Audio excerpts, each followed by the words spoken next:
Shalom Bapak Ibu terkasih dalam nama Tuhan Yesus Kristus. Firman Tuhan pada pagi hari ini dapat saya sampaikan terambil dari 1 Korintus 5 ayat 7. Demikian firman Tuhan. Buanglah ragi yang lama itu supaya kamu menjadi adonan yang baru, sebab kamu memang tidak beragi. Sebab anak domba Paskah kita juga telah disembelih, yaitu Kristus. Ayat ini menekankan bagi kita sebagai orang percaya bahwa pentingnya membersihkan dosa dan hidup baru dalam Kristus. Seperti roti tanpa ragi dalam perayaan Paskah, di mana Kristus sebagai korban untuk keselamatan kita sekalian serta umat manusia di dunia ini.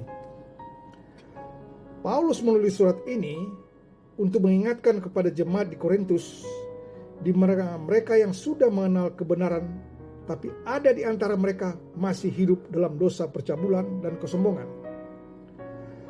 Paulus juga mengingatkan agar para jemaat agar tidak makan bersama dengan sesama jemaat yang cabul, kikir, penyembah berhala, pemfitnah, pemabuk atau penipu. Kita bisa baca dalam ayat 12. Pertanyaannya, kenapa ragi yang lama harus dibuang?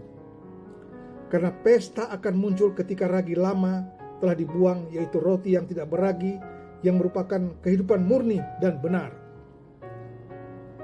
Allah memerintahkan kepada Musa untuk menyuruh bangsa Israel menyembelih anak domba, membubuhkan darahnya pada tiang pintu dan ambang batas, juga memakan daging yang dipanggang dengan roti yang tidak beragi. Terdapat dalam Keluaran 12 ayat 11-15. Dan peristiwa itu menjadi hari raya Paskah yang harus dirayakan sebagai ketetapan untuk selamanya. Ragi yang lama melambangkan dosa, kejahatan dan kebiasaan buruk di masa lalu. Adonan yang baru menandakan hidup yang baru dan murni di dalam Kristus. Anak domba Paskah kita merujuk pada Yesus Kristus yang telah disembelih sebagai korban penebus dosa bagi semua dosa umat manusia. Roti tidak beragi menunjukkan bahwa orang Kristen harus hidup kudus dan tidak kompromi dengan dosa.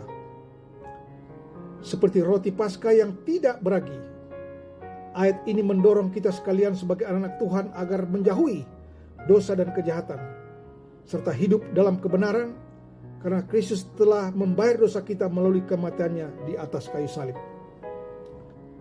Bangsa Israel dilarang makan roti beragi selama 7 hari di segala tempat kediaman mereka. Dan Musa melakukan perintah Allah tersebut dengan imannya. Itu terdapat dalam Ibrani 11 ayat 28. Sehingga dampaknya orang Israel terhindar dari kematian. Peraturan Paskah memang berlaku bagi orang Yahudi, tetapi tulisan Paulus kepada jemaat di Korintus ditujukan juga bagi jemaat yang menerima firman Allah. Kematian Yesus membuat kita orang percaya hidup, namun kita diperintahkan harus membuang ragi yang lama tersebut. Jika tidak, kita yang memiliki kehidupan akan menghadapi kematian secara rohani. Bapak Ibu terkasih, Paulus menggunakan analogi ragi dan adonan untuk menunjukkan bahwa dosa dapat menyebar dan merusak seluruh jemaat, seperti ragi yang merusak adonan. Oleh karena itu, sebagai orang-orang yang sudah percaya, harus tegas kita menentang dosa dan kejahatan agar tidak tercemar dan kehilangan Roh Kudus. Biarlah firman Tuhan dalam 1 Korintus 5 ayat 7 ini menjadi perhatian dan teladan bagi kita sekalian sebagai anak Tuhan, untuk hidup dengan membuang atau meninggalkan ragi yang lama, agar kita dapat hidup berkenan kepada Allah, karena Yesus sudah menebus dosa-dosa kita melalui kematiannya di atas kayu salib. Selamat memperingati Jumat Agung dan selamat memperingati Hari Raya Paskah. Tuhan Yesus memberkati kita sekalian. Amin.